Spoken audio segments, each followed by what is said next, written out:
Hi guys. So welcome to another episode of the Cabinet of Curiosity series that we're doing at the minute.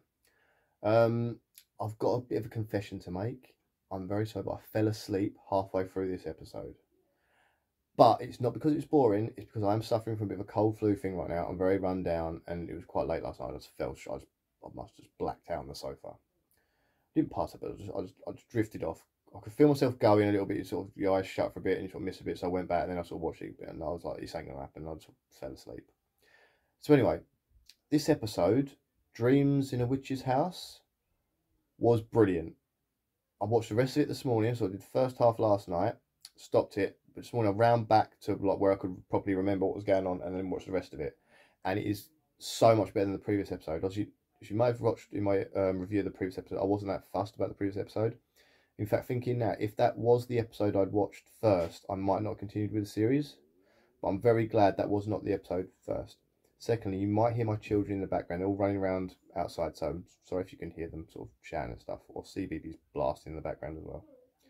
So, let's get on this episode. So the first thing you see is obviously Del Toro does his little introduction like he does in every episode, very Hitchcocky style. And he shows this this dagger.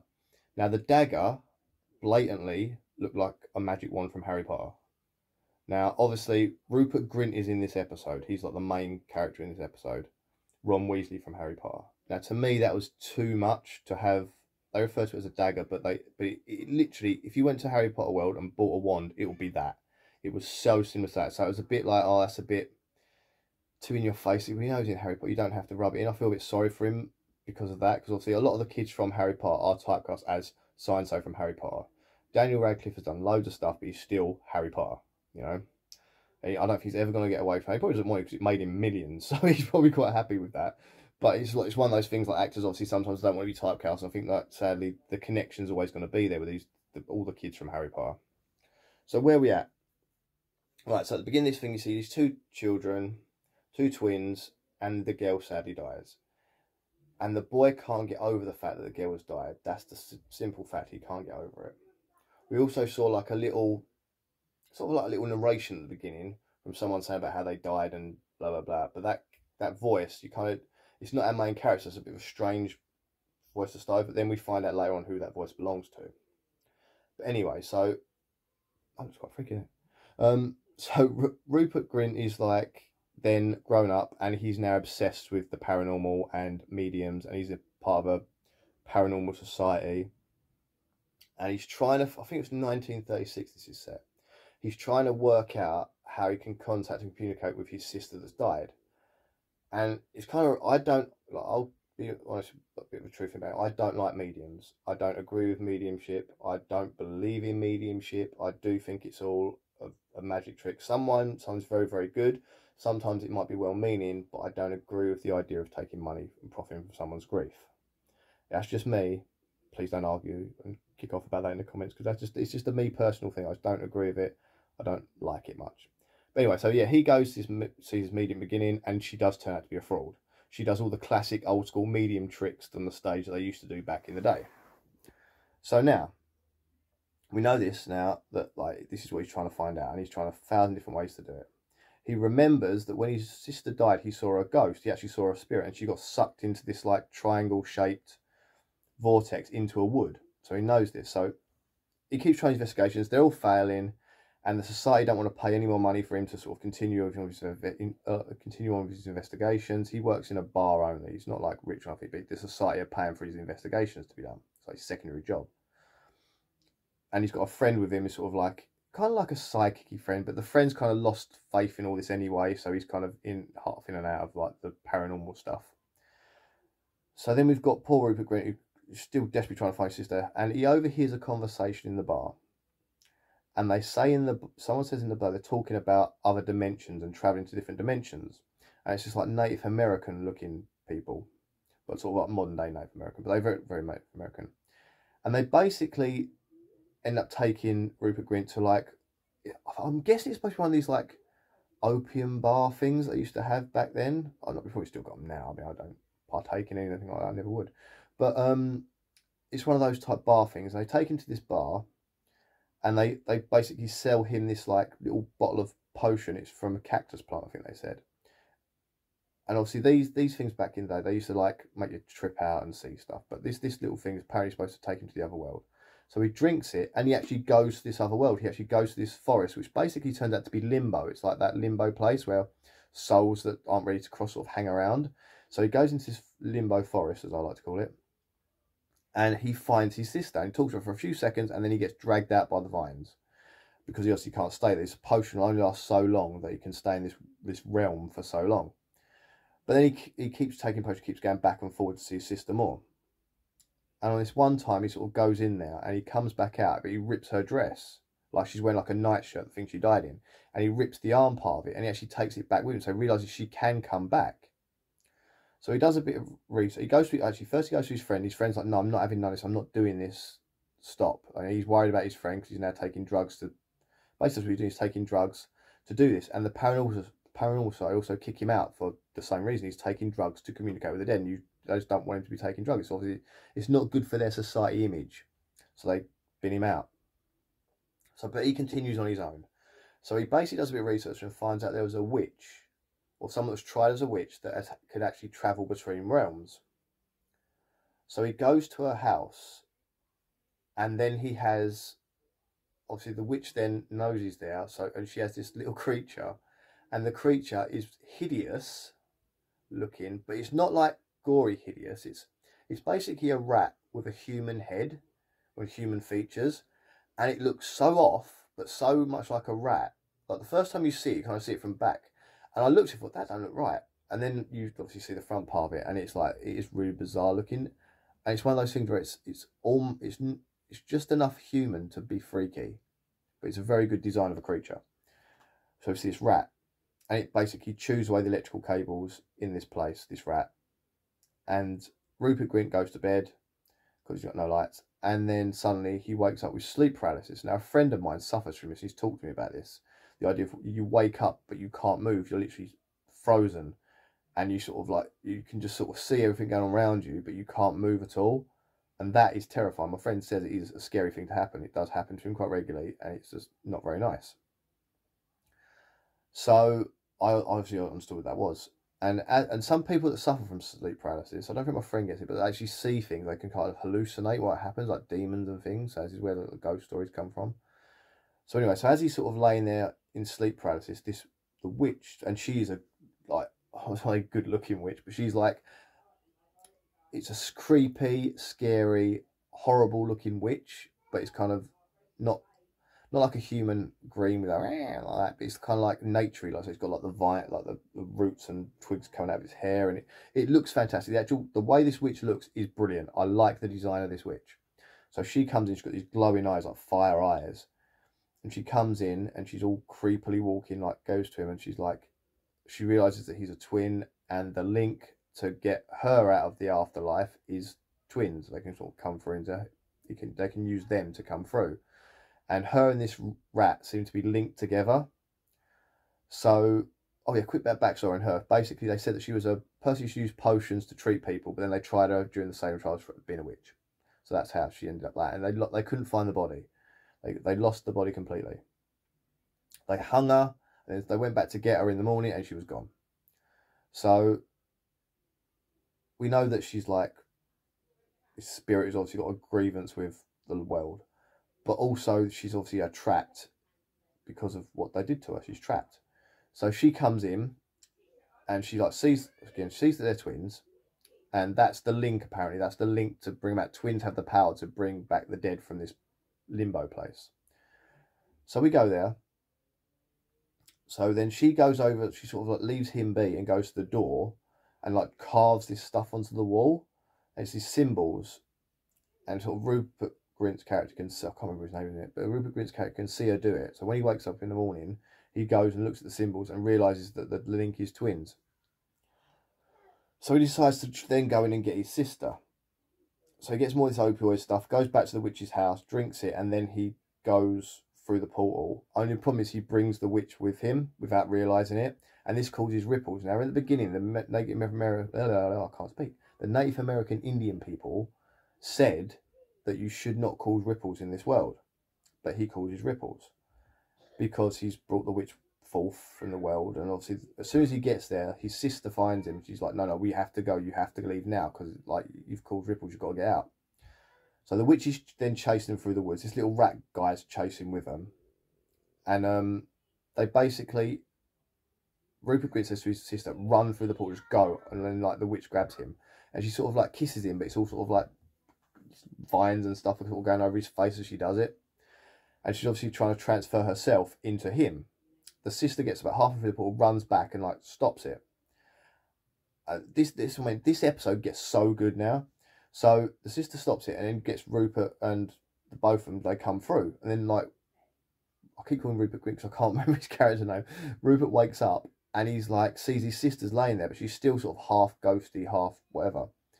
So he's like, okay, so at least you're back in this world now.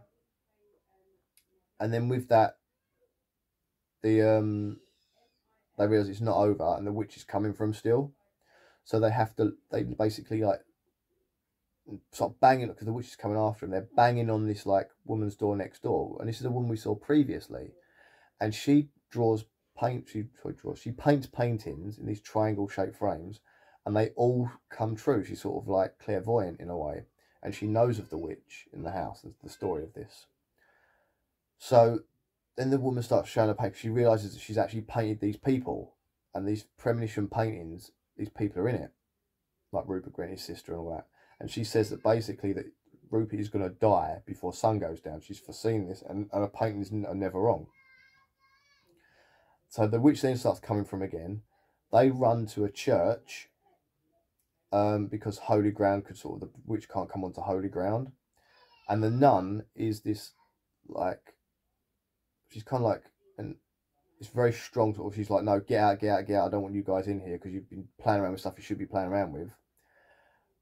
But then she, like, agrees to keep them safe and helps them in. And then obviously the best friend then turns up because he's obviously worried about his friend, so he comes looking for him. And they all sort of end up in this church. And then the witch attacks. And she, like, smashes the windows in the church. And the glass, like, kills the nun. Well, she didn't nun though. She gets glass in the throat and she sort of drops down. So the nun then gets killed. She's trying to defend them. And then, like, the daughter turns up. Sorry, that's not what happens. So then the witch sort of possesses Rupert Grint's body and sort of drags him through the church. And that bit kind of made me giggle because the way he sort of gets possessed, he's getting dragged over all the pews in the church and he's getting, like, bashed around a bit and he sort of bends over backwards a little bit and gets, like, contorted and then gets, like, sucked through the door. And the guy's like, God, we need to do something. And the ghost of the sister appears again and she's like, no, come on, like, we got to help him. So the friend now, the one sort of turned against it, now he's come to help out. And the clairvoyant woman, they sort of go to try and stop what's going to happen. How do they do it? So, yeah, so basically, the witch has got hold of Rupert Grint, and she's going to stab him with the dagger that looks exactly like his magic wand.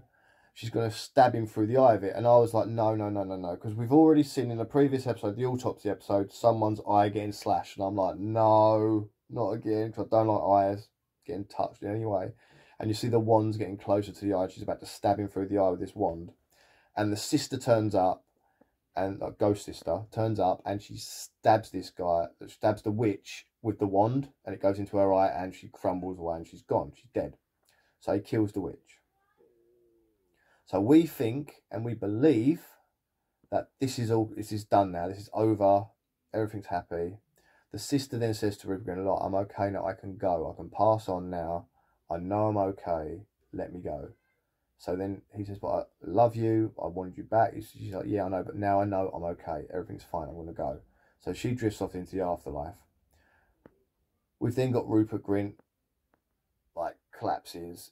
They put him into the bed. The friend and the fortune teller painting woman put him into the bed and they think he's all right, but then the friend notices that like ever since they've been in the witch's house there's a stain on the roof and it's damp, I think. So the friend's like, no, that's something else. So he decides to go and have a look up in the loft with the fortune teller woman. They open this little secret doorway in the loft. They see like where the stain, my eyes itching like crazy.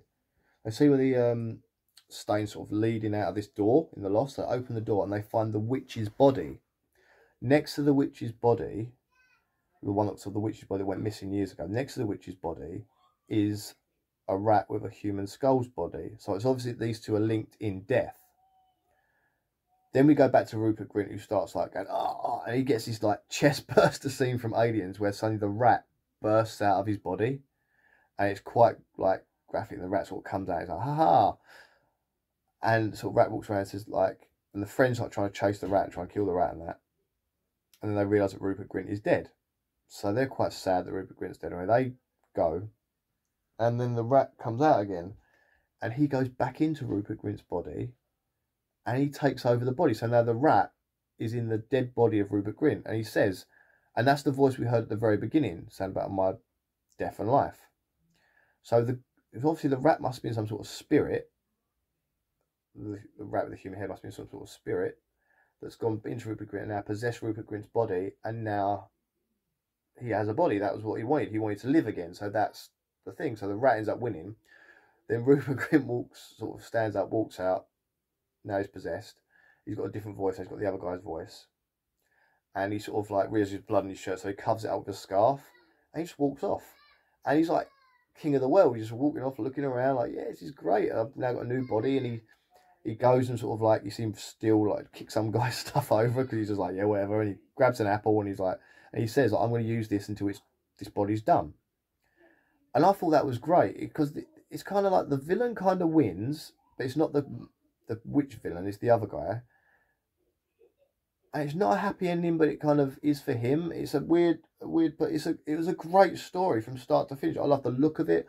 I love the character designs in it, like especially the creature designs, like the witch and the rat thing. It boosted me back up for the series. Obviously, the disappointing previous episode, this one boosted me back up for the rest of this series, and I'm so glad I watched this episode. I know the next two have dropped, because obviously watching them all, I could see the next two have dropped. So tonight I'll be watching those, and hopefully I won't fall asleep. But that episode was great. I'm so glad that it was a great episode after that first one. This is probably, maybe, there's 3 episodes that I've watched so far, and I think they are great. That's the Graveyard Shift one, the Autopsy one, and now this one. They're my 3 favourite episodes. I can't pick one over the others at the minute because I've got to watch the rest of the series, and then we'll see.